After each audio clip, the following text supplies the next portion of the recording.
वो मेरा अड्डा।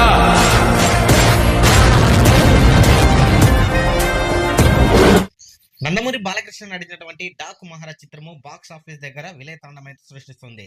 అయితే ఇప్పటికీ ఈ యొక్క చిత్రం వచ్చేసి ఎన్ని కోట్లు రాబట్టింది, ఇంకా ఎన్ని కోట్లు రాబట్టవలసి ఉంటుంది, బ్రేక్ ఈవెన్ కి దగ్గరలో ఉందా, ఏ ఏరియాలో బ్రేక్ ఈవెన్ అయింది అనేది మనం అబ్జర్వ్ చేసే మటుకు సో మొత్తానికి అయితే చూసుకుంటే అన్ని ఏరియాల్లో కూడా చాలా ఏరియాల్లో అయితే బ్రేక్ ఈవెన్ అయింది అనేది మనకు స్పష్టంగా అయితే సంకేతాలు అందుతున్నాయి అనమాట.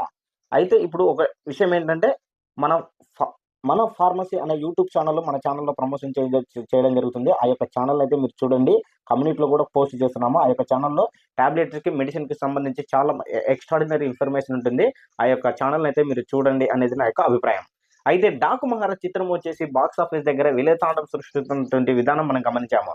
అయితే ఇప్పటి వరకు వచ్చేసి బాక్స్ ఆఫీస్ దగ్గర 8 రోజులు కంప్లీట్ అయ్యేసరికి ఈ యొక్క సినిమా వచ్చేసి దాదాపుగా 135 కోట్లకు పైగా గ్రాస్ కలెక్షన్లు సాధించినట్టయితే మనకు ఇన్ఫర్మేషన్ అయితే అందుతుందన్నమాట. అయితే ఈ యొక్క చిత్రము కేవలము ఇంకా షేరుకు మటుకు కేవలము 5 కోట్ల రేంజ్లో షేర్ కలెక్షన్లు రాబడితే మటుకు ఈ యొక్క చిత్రము బాక్స్ ఆఫీస్ దగ్గర హిట్ స్టేటస్కి అయితే చేరుకుంటుంది.